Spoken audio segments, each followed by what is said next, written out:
Halo Sobat Maraga, kembali lagi kami Bea Cukai Makassar hadir dalam podcast Basang, Bincang-Bincang Santai Geng. Kali ini kita berbicara dengan tema UMKM, Go to Export. Dan tamu kita pada hari ini adalah seorang ibu, biasa dipanggil Ibu Ani atau nama lengkapnya Ibu Asriani.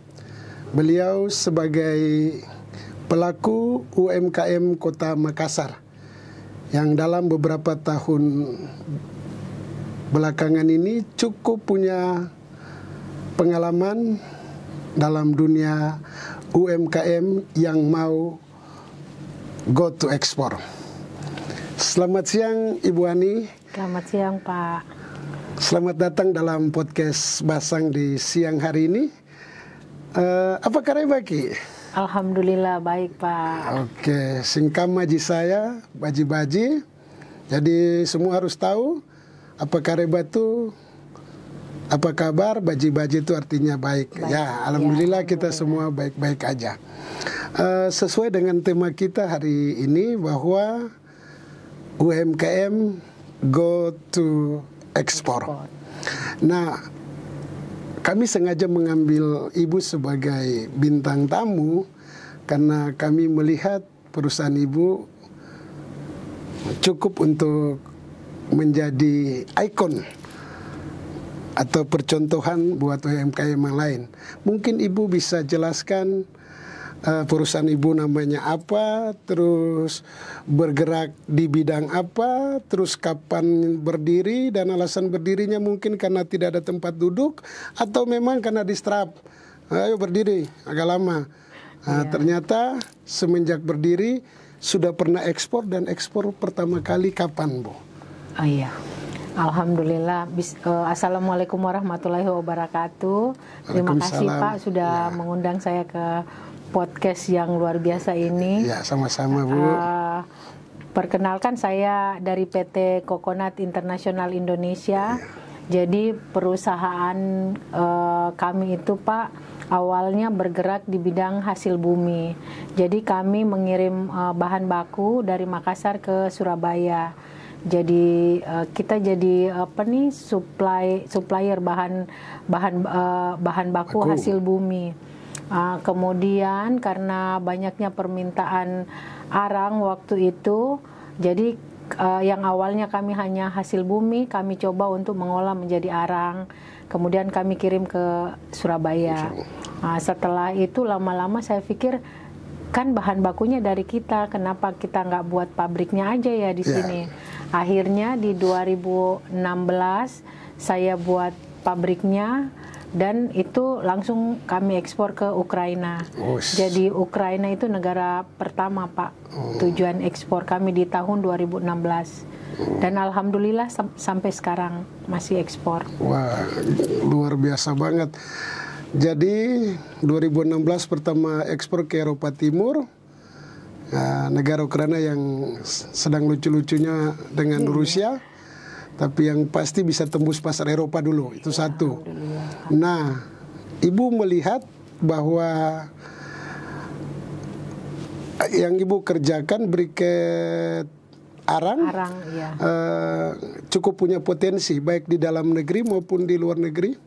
Iya Pak, jadi kebutuhan pasar saat ini itu masih 60% yang terpenuhi Pak. Untuk dalam negeri? Iya, untuk luar negeri untuk Pak. Luar negeri. Pasar kita memang 100% untuk ekspor.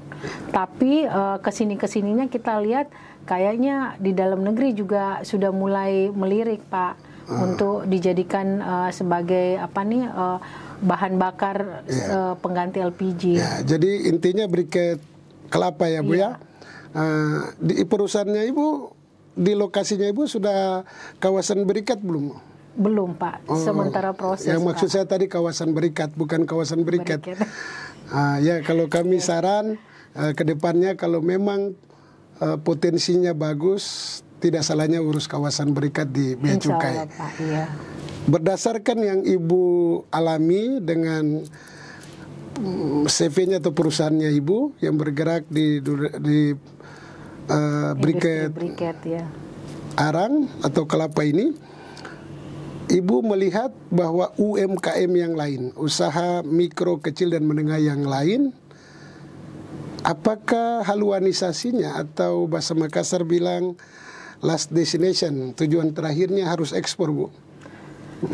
Sebenarnya pasar lokal juga tidak jelek-jelek amat, Pak, karena kebutuhan lokal juga cukup banyak. Tetapi kalau kita ekspor biasanya untungnya lebih banyak, Pak. Oh iya, itu sudah pasti. Yang saya maksudkan di sini, yang Ibu kerjakan, ya mungkin UMKM lain di kerajinan yang lain, atau hasil bumi yang lain, atau barang setengah jadi yang lain, itu memang potensial kalau memang diekspor. Sangat potensial, Pak. Jadi kita di Sulawesi Selatan ini sebenarnya daerah yang paling kaya akan sumber daya alam. Jadi sayang sekali kalau kita tidak olah dengan baik, terus kita jadikan satu end product, kemudian kita ekspor. Oke, luar biasa. Jadi Ibu secara tidak langsung makna tersirat atau yang mau tersampaikan bahwa UMKM yang sekarang, ayo semangat, ayo Pak. semangat, Ya, ayo semangat. Kalau bisa tembus pasar ekspor. Karena ekspor itu mudah, Pak. Oh iya, itu ekspor itu mudah. Nah, saya langsung aja karena Ibu bilang ekspor itu mudah, pada pengucapannya tidak semudah membalik telapak tangan. Betul, Pak.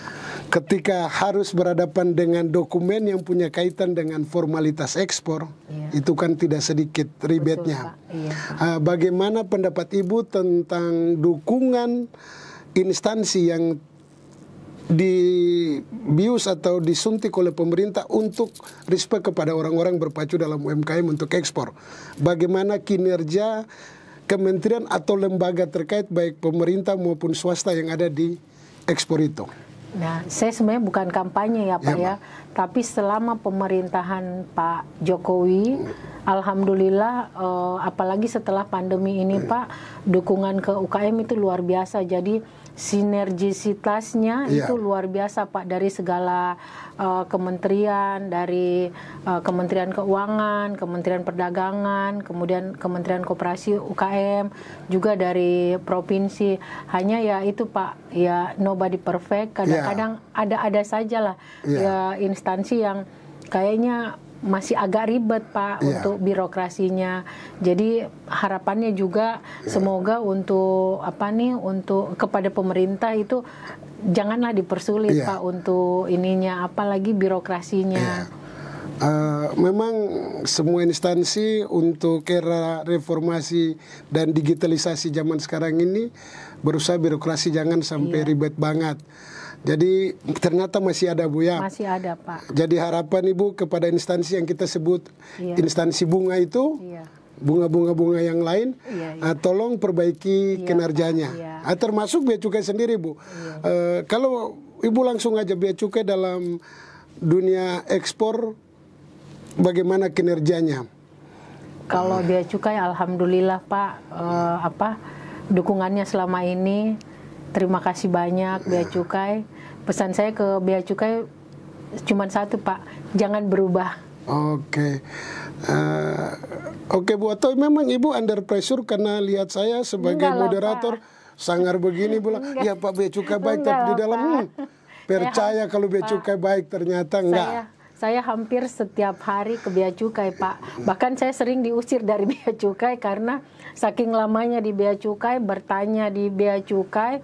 Kadang saya diusir pulang, Pak, diusir karena mereka mau istirahat juga. Tapi alhamdulillah setelah saya datang lagi tetap juga dilayani dengan baik. Alhamdulillah, makanya saya minta ke Bea Cukai jangan berubah, Pak. Bea Cukai kalau istirahat itu, Bu, hanya istirahat untuk sholat alias dan makan siang, Bu. Jadi kalau ada yang ngusir pulang, Ibu lapor kami, Bu. Karena Bea Cukai itu untuk pelayanan ekspor itu 24 hours, Bu. Alias 24 jam. Jadi intinya Ibu tidak under pressure karena saya yang black skin begini, Bu, mungkin nanti sebentar saya diteror lagi, enggak kan? Artinya Bea Cukai saya pikir berubah harus, Bu. Karena kalau jangan berubah nggak bagus juga. Kalau berubah ke arah yang lebih baik, yang tadi mungkin pelayanannya 3 hari, kalau bisa sehari, kan lebih bagus. Kalau bisa 3 jam, tadinya dari 24 jam turun 1 jam kan lumayan. Betul, seperti Pak. gitu. Ya, ini pesan juga buat rekan Bea Cukai atau institusi Bea Cukai dimanapun untuk pelayanan ekspor, melayanilah dengan baik, ya, karena potensi sumber natural resourcesnya ada. Harus juga didukung dengan human resources yang ada khususnya di Bea Cukai. Nah, Ibu tertarik, Bu. Ketika Ibu sudah tembus Ukraina, the first time ya, pertama kali Ibu bisa tembus Ukraina itu luar biasa. Ekspor itu kalau kita di Bea Cukai khususnya, bahkan saya pikir instansi lain pun mendukung, kalau bisa jangan satu negara di satu benua. Berbagai negara dalam 5 benua ini.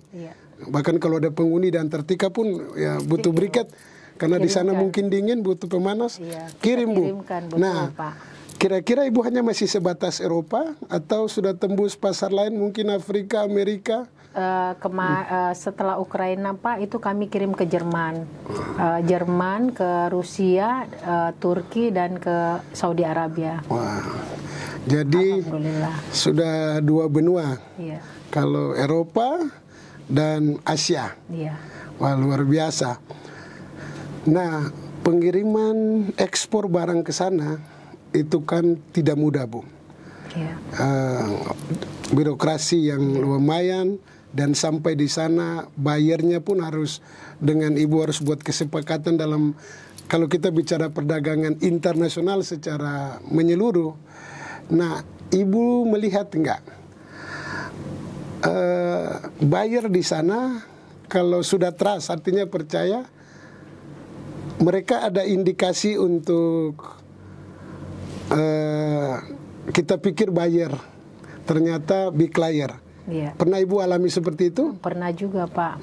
Jadi kadang kita pikir itu sudah end user, ternyata makelar juga, Pak. Jadi ternyata cuma trader. Uangnya di DP ke kita, nanti pengirimannya pelunasannya susah juga, Pak, kita nagihnya karena bukan end usernya langsung. Jadi ada-ada sajalah, tetap hati-hati untuk teman-teman UKM. Jadi kita harus bisa membedakan mana buyer yang betul-betul bisa kita trust dan mana big liar yang harus kita hindarkan. Nah, ini kan namanya risiko, Bu.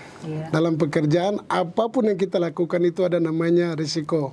Dan dalam risiko itu kita butuh manajemen risiko.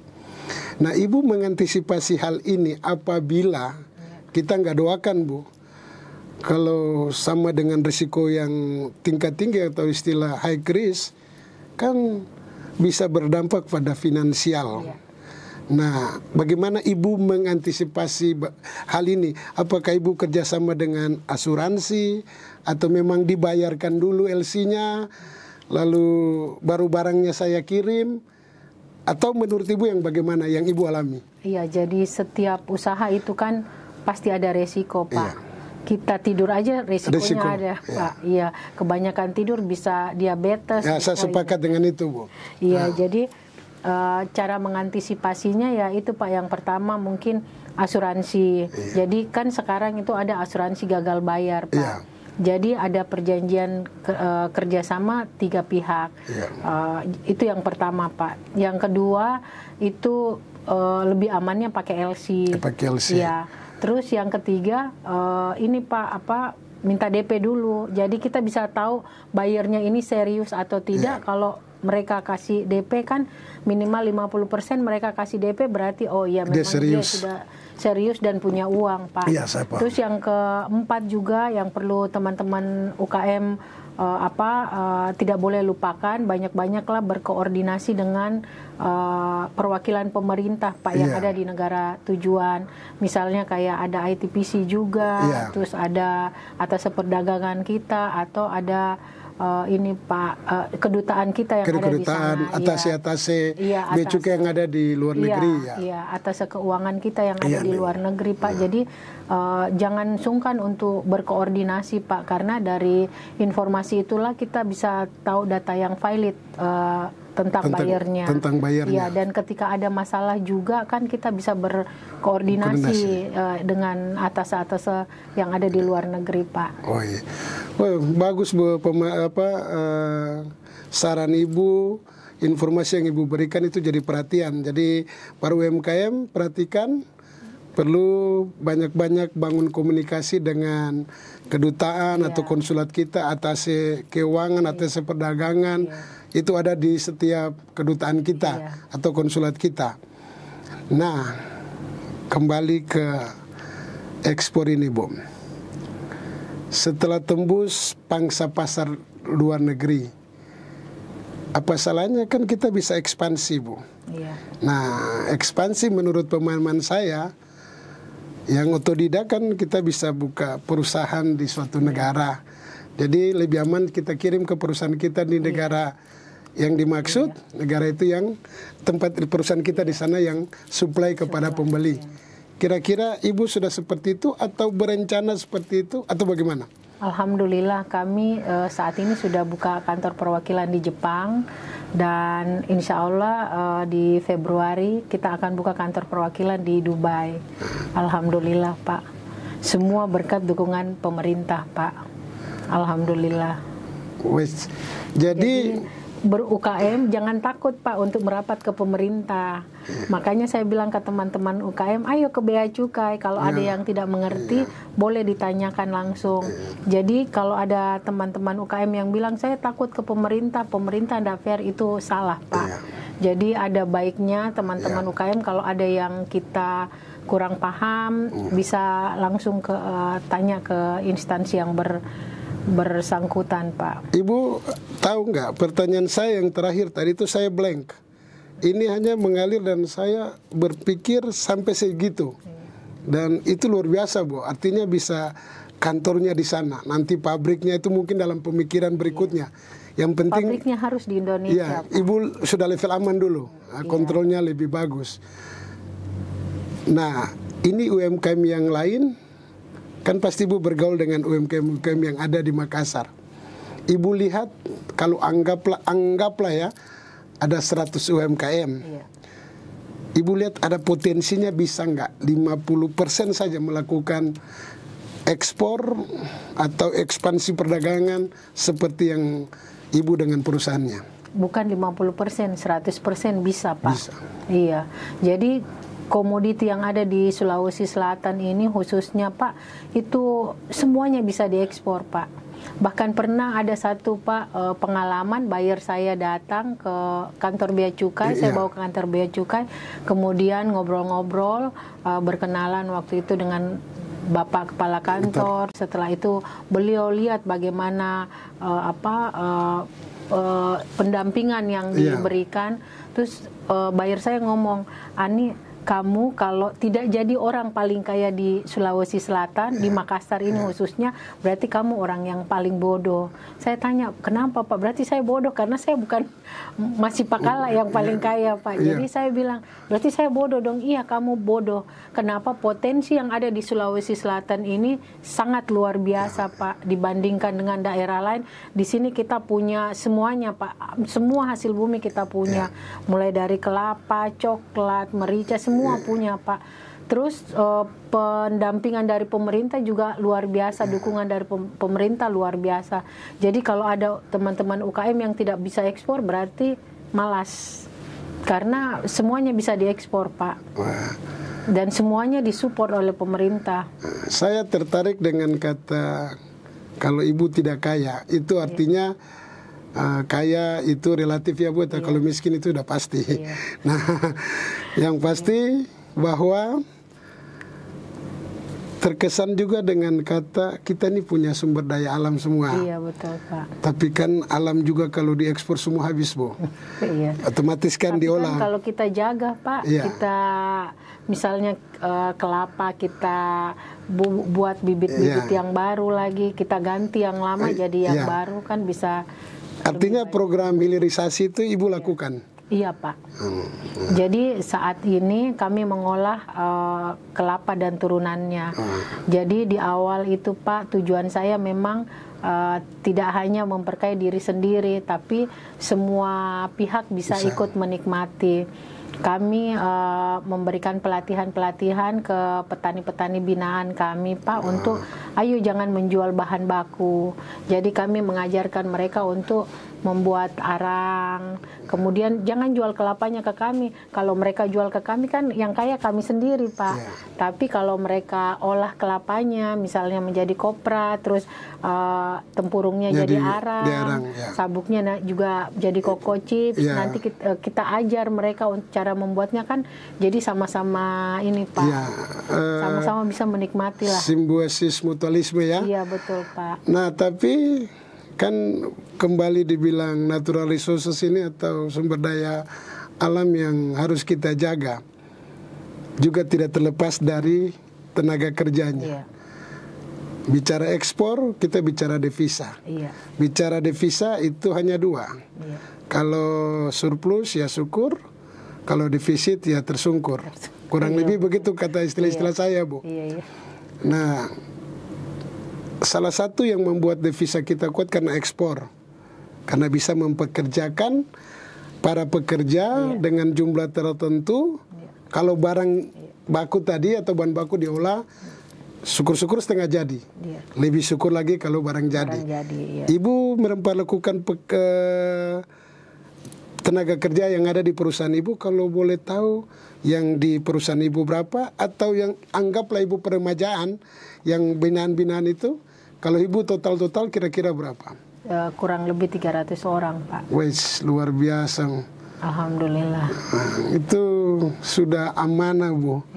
Sudah berkat tersendiri yang dihitung, dihitung Tuhan loh, karena bukan buat apa kita kaya sedangkan orang lain tersiksa. Tertawa di atas penderitaan orang lain. Saya pikir tidak. Karena hal itu sepandai-pandainya tupai melompat, akhirnya kan menjadi bukit. Kurang lebih begitu ya Bu. Makanya kalau dengan usaha yang sedikit-sedikit ya pasti akan punya hasil yang total pada suatu saat nanti. Nah, Ibu terkesan juga bahwa UMKM yang kita harus pacu ekspor ini, Ibu bisa menjadi ikon nggak ke mereka? Sama-sama belajar Pak. Sama-sama belajar. Jadi mereka butuh informasi apa, mungkin dari saya nggak ada, bisa ke Bea Cukai. Jadi atau kan kita ada cerita ekspor, bisa tanya juga. Kesannya sama-sama belajar lah Pak. Insya Allah sama-sama saling membantu. Waduh, luar biasa. Jadi Ibu juga bukan saya sudah tembus pasar ngapain, saya sudah tahu trik-triknya. Ternyata Ibu mau berbagi hal baru pun Ibu dapat di mereka yang ternyata. Betul Pak. Jadi saling mengisi. Lewat juga ada cerita ekspor yang kami Bea Cukai dengan bank dan institusi lain bergabung di situ. Nah, Ibu melihat juga bahwa kalau kita bicara ekspor, kita bicara tentang omset perusahaan, ya kan? Artinya tidak lucu besar pasak daripada tiang, ya kan?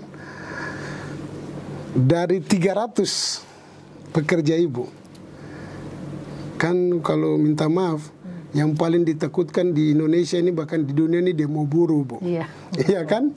Betul. Padahal Ibu sudah untuk makan hari ini saja sudah syukur. Kalau bagi orang yang bertaraf ekonomi, hidup segan mati tak mau, minta maaf. Nah, tahu kalau saya karena juga pernah mengalami hal susah, hari ini kita makan apa, beda makan apa kita hari ini. Kira-kira ada singgungan seperti gitu enggak? Alhamdulillah sampai saat ini enggak ada sih Pak. Bahkan saya ingat sekali waktu kejadian waktu pada saat COVID waktu itu Pak, yang tadinya ada ratusan karyawan yang masuk karena aturan pemerintah tidak memungkinkan untuk masukkan semua Pak. Jadi kita shift-shiftan. Waktu itu malah saya mau kasih keluar sebagian Pak, saya mau dirumahkan dulu sebagian, iya.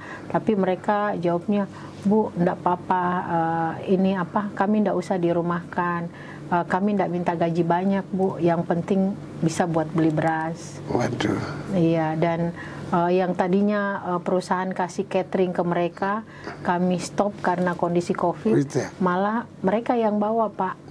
Iya, mereka yang bawa catering. Waktu itu saya sempat kaget juga, Pak. Untuk, kenapa ada catering makanan? Dari mana? Oh, dari kami, Bu. Ini juga buat Ibu. Saya bilang, enggak usah buat saya. Bilang, enggak apa-apa, Bu, ini buat Ibu juga. Jadi mereka minta untuk tidak dikasih keluar, Pak. Jadi waktu itu saya bagi-bagi, oh ya sudah kalau begitu. Tapi saya enggak bisa gaji full. Mereka bilang, enggak apa-apa, Bu. Yang penting kita bisa beli beras. Terharu sekali, Bu, di saat COVID, yang Ibu berpikir tentang keuangan mereka, tapi situasi mereka kok bisa berbagi dengan Ibu itu kan, itu artinya Ibu, ya maaf kata saya harus ngomong dalam tanda kutip, lembut-lembut menuju kasar, bahwa Ibu tidak mencari omset aja, tidak mencari keuntungan, tapi Ibu berusaha menyentuh hati mereka. Dan waktu COVID juga kan kita sama sekali tidak bisa ekspor itu 1 tahun lebih, Pak. Jadi saya putar otak, cari kerjaan apa yang bisa dikerjain sama karyawan, yang keuntungannya bisa pakai bayar gaji mereka juga, Pak. Jadi waktu itu banyak orderan-orderan sembako untuk ke beberapa partai-partai, Pak. Jadi kita kerja itu, Pak. Karyawan saya suruh kerja itu, terus keuntungannya nanti kita bagi rame-rame, kita bagi rata semua. Berapa keuntungannya, misalnya 1 juta, oke, berapa orang yang masuk hari ini, bagi langsung. Begitu, Pak. Bu, saya masih terkesan banget, bahkan terharu nih, Bu. Dalam situasi begitu, kita nggak tahu ya, kalau dalam keadaan begitu kan, siapa lu siapa gue, ya kan? Siapa yang punya hukum rimba berlaku, rimba ekonomi, siapa yang punya uang banyak, dia selamat. Yang tidak punya uang, ternyata Ibu bisa membuktikan hal itu. Sekali lagi, Bu, Ibu kok sampai bisa menyentuh para pekerja Ibu tuh dengan hati tuh. Karena apa? Alasannya karena Ibu ikhlas, atau memang hanya atau sekedar trik aja supaya mereka tahu, supaya mereka totalitas untuk kasih bahan baku? Enggak juga, Pak. Jadi mereka tuh sudah seperti bagian dari keluarga saya sendiri, Pak. Itu yang saya suka, jadi, Bu. Setiap hari mereka datang, saya tegur. Kadang mereka makan apa? Bu, ini ayo makan. Oh iya, kadang kita ngopi-ngopi sama-sama setelah waktu kerja, Pak. Dan pada saat COVID itu, Pak, saya yang coba ke pemerintah, Pak, ke Pak Gubernur, ke ini, itu tujuan saya cuma satu, Pak, minta sembako. Jadi saya minta, Pak Gubernur, tolong kasih saya sembako. Sembako untuk apa? Untuk karyawan saya 200 orang. Jadi saya ambil sembako, bagi-bagi lagi ke karyawan. Saya ke dinas ini lagi, ke dinas sosial, minta lagi, Pak, sembako. Kamu buat apa sembako? Saya harus minta saya harus dapat sembako, Pak. Untuk apa? Untuk karyawan saya. Jadi saya bolak-balik dinas, Pak, waktu. Luar biasa, Ibu mau berkorban segitu. Untung aja Ibu tidak ke saya. Karena kalau Ibu ke saya ikut, Bu, ikut nimbrung, biar saya juga dapat sembako, ya, dapat Pak, sembako dari para yang memberikan, para donatur lah dalam hal ini. Wih, saya blank, Bu, kalau melihat begini, sudah menyentuh perasaan, sudah seperti keluarga, itu susah, Bu. Kan keluarga yang dijaga tuh tali silaturahmi atau silaturahim. Nah, itu yang Ibu taburkan sampai detik ini. Iya. Jadi saya memberi penjelasan ke mereka bahwa saya tidak hanya butuh mereka, tapi mereka juga butuh saya. Jadi kita sama-sama saling membutuhkan. Makanya ayo kerjasama bareng. Kalau perusahaan ini sukses, kita akan sukses bersama. Wes, ingat, sukses bersama. Sukses bersama, Pak. Success together, ya. Yeah. Kalau bahasa Enrekang, Bu, katanya begitu. Nah, Ibu, oke lah kalau Ibu bilang, saya tidak mau jadi ikon, kita sama-sama belajar. Iya. Kepada yang lain, adakah yang punya bidang usaha sama dengan Ibu? Sebelumnya ada Pak, jadi sebelum COVID itu ada beberapa perusahaan briket yang ada di Makassar, tapi karena susahnya pelayaran Pak dari Makassar untuk pengiriman kami dari Makassar ke negara tujuan, makanya pada tutup semua Pak, dan hampir pengusaha tuh waktu bilang, berani lagi ada briket sama, oh selesai kok. Saya sudah kenal gubernur, saya sudah kenal semua ini, saya sudah kenal bea cukai ke. Tidak harus sama-sama Pak. Oh luar biasa. Itu saya yakin bukannya dari ketulusan, saat-saatnya itu Ibu menyentuh hatinya. Woi itu mungkin pengalaman kalau kita bea cukai mau jadi pengusaha Bu. Nah, ketika Ibu merasa saingan tidak ada dan Ibu mau merangkul, otomatis kan merangkul itu bukan satu kali ngomong begini. Kalau diekspor, kayak kita di bea cukai harus setiap minggu. Kalau ada mau datang konsultasi, kami siapkan klinik ekspor. Nah, Ibu pasti punya trik-trik tertentu, punya waktu-waktu yang luang dengan teman-teman itu, ya mungkin lewat ngopi bareng ke atau arisan bersama ke. Arisan ada Pak untuk teman-teman UKM. Kita juga ada grup UKM bisa ekspor.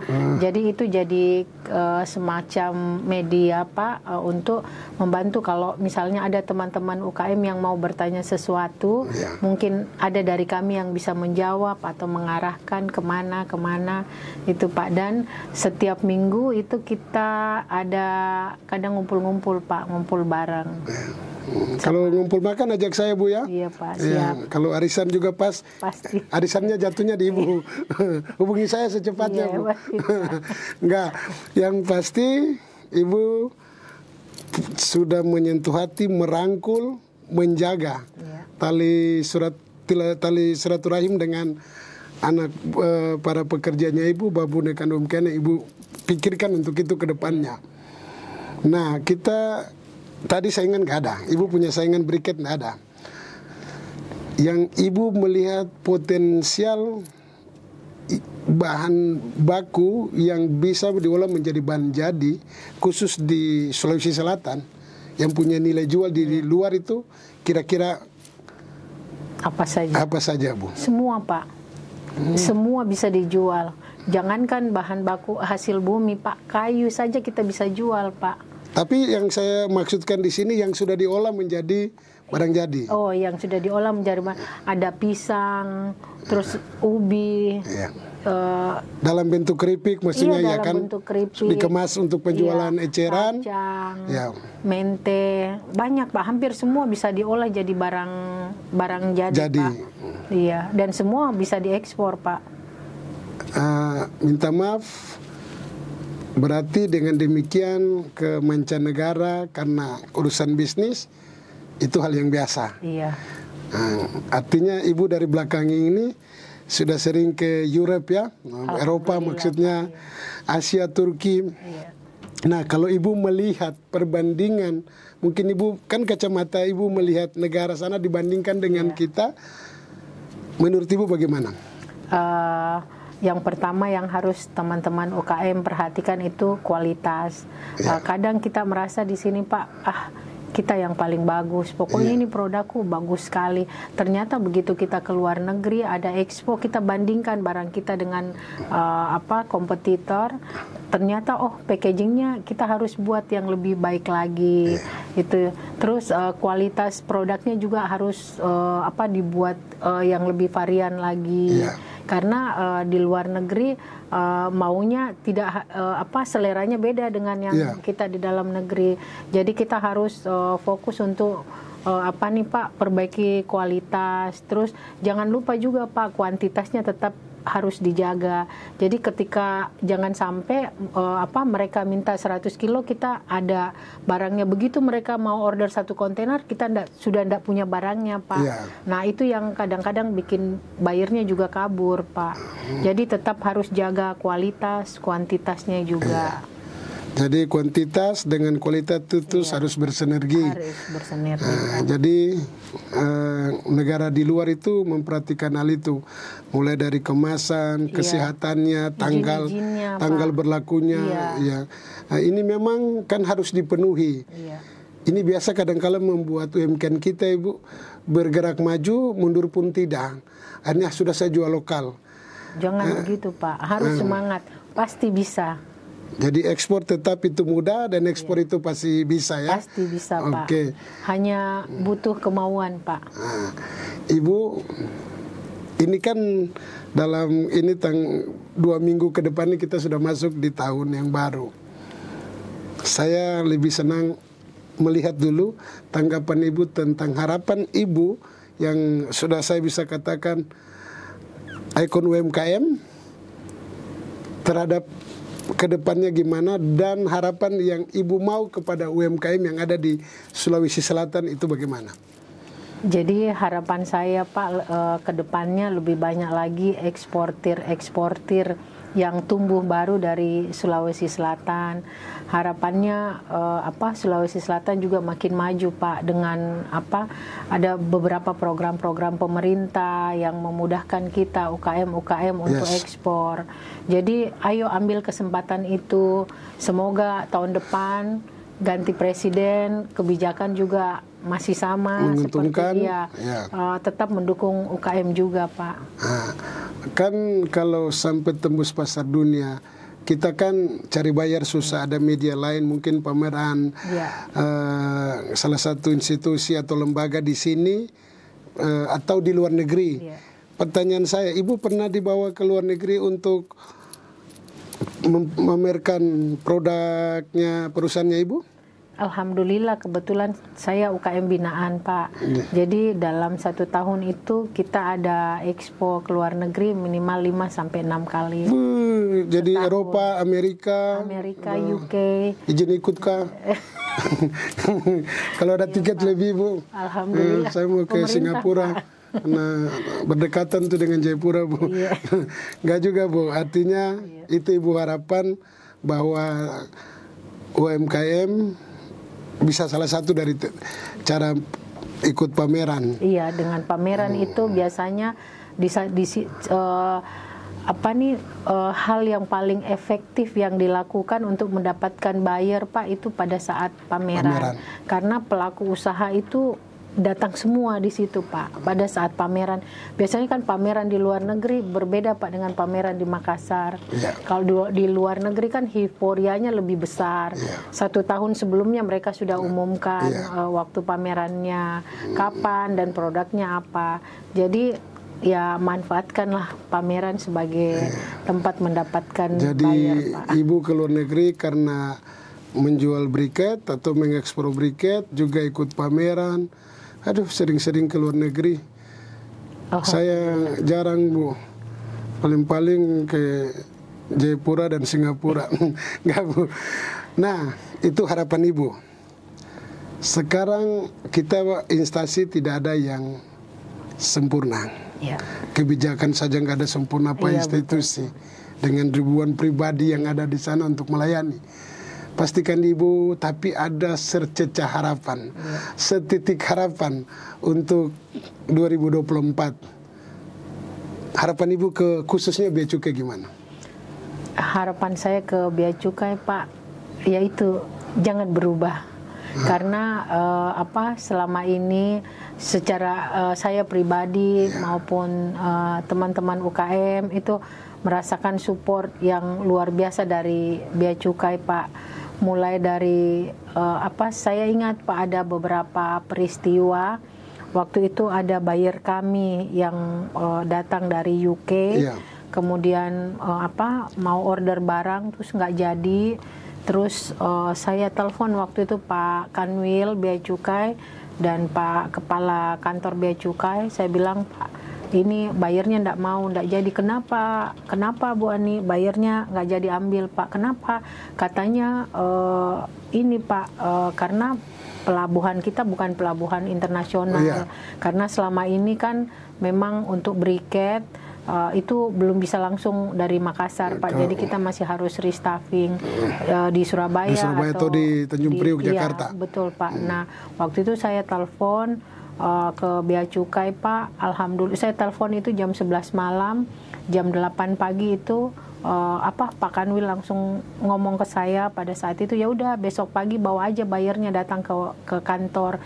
Nanti kita menjelaskan, nanti kita sampaikan ke bayarnya untuk harus jangan khawatir karena pelabuhan di sini meskipun belum bisa ini, tapi kita menjamin kok bahwa barangnya bisa aman. Sampai akhirnya besok pagi, Pak, datanglah bayarnya ke Kanwil Bea Cukai. Alhamdulillah, Pak, dikasih pengertian oleh Pak Kepala Kantor. Iya, Pak, Kak Kanwil. Ya. Akhirnya bayarnya ambil, Pak, barangnya sampai sekarang. Itu kita kirim ke UK.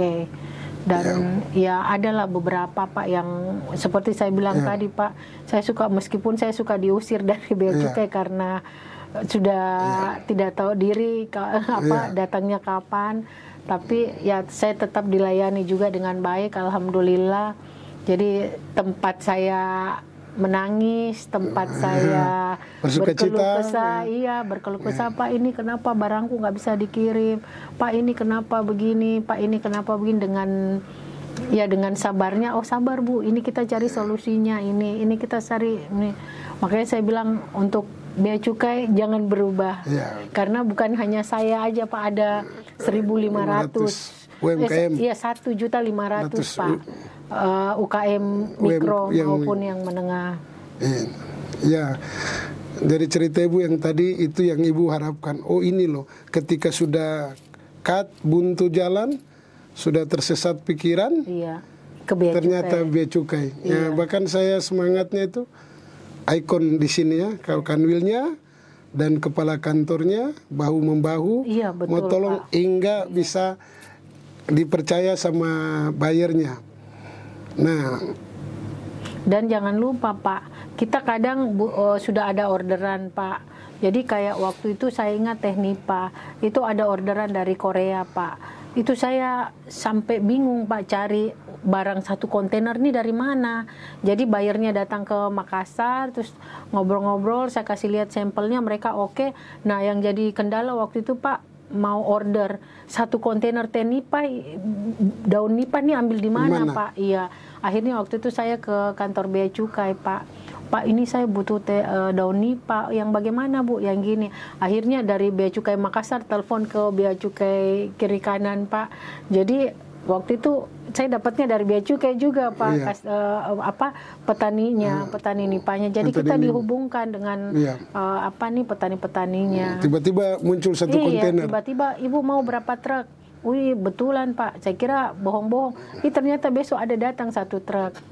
Benarnya satu kontainer tuh perasaan juga ekspornya perdana itu lewat kantor Bea Cukai Makassar. Itu harapan yang Ibu harapkan dari Bea Cukai. Jangan berubah. Jangan berubah. Artinya juga stabil. Kalau bisa ditingkatkan sama dengan ekspor. Jangan sampai mengalami stagnan, karena ekspor ini Bu, supaya Bu udah tahu alasan apa di semester terakhir ini, khususnya untuk 2 bulan terakhir ini, 2-3 bulan terakhir ini, ekspor kita itu agak menurun. Kira-kira kalau menurut Ibu, pandangan Ibu gimana? Kira-kira apa? Kan kalau Ibu lancar-lancar saja, teman yang lain, tapi ternyata kalau hitung secara totalitas, itu ekspor ada sedikit turun di 3 bulan terakhir ini. Disediakan kontainernya, Pak, buat kita ekspor. Jadi PEB-nya juga bisa masuk Makassar. Jadi kita tidak restaffing. Nah, kalau misalnya kontainernya tidak ada, kan kita agak susah. Waktu itu kita ada ekspor juga, Pak, dari Vietnam. Begitu ada ekspor, kita cari kontainer, ternyata tidak ada, Pak, yang dari Makassar. Semoga kedepannya Makassar betul-betul menjadi pelabuhan internasional, Pak. Dan kita bisa kirim langsung biar rame ekspornya, Pak. Wah, terima kasih, Bu. Harapan Ibu akan menjadi atensi yang serius buat kita. Ada lagi mau disampaikan, Bu? Tidak ada, Pak. Itu hanya untuk teman-teman UKM, tetap semangat, jangan kecil hati, karena ekspor itu mudah. Ekspor itu mudah. Ya. Tadi Ibu bilang, ini mungkin bagian terakhir dari pertanyaan saya, Bu. Ibu, Bea Cukai itu tempat curhat, menangis, tukar pikiran di sana. Ya, saya tertarik dengan kata menangis. Tapi kalau Ibu tidak menangis lagi, artinya sudah berpesta. Jangan lupa juga undang saya, Bu, kalau pestanya, Bu. Nah, tapi itu seluk-beluk atau lika-liku dalam setiap usaha. Ya pasti kan tidak ada promosi tanpa proses, dan tidak ada proses itu tanpa keringat, air mata, bahkan darah. Saudara-saudara, demikianlah podcast kami di hari ini. Jika Anda ingin mengetahui banyak tentang kebeacukaian, silakan mengfollow atau mengikuti media sosial kami, baik itu di YouTube, Facebook, Instagram, atau Twitter dengan tagar Bea Cukai Makassar. Kita akan ketemu lagi di lain waktu, yang pasti dengan topik-topik yang lebih menarik, lebih wow. Narasumber saya, Ibu Ani, dan saya sendiri, Lexi. Sampai di sini dan terima kasih. Assalamualaikum. Waalaikumsalam. Gimana? Keren? Deal? Gimana deh? Mantap.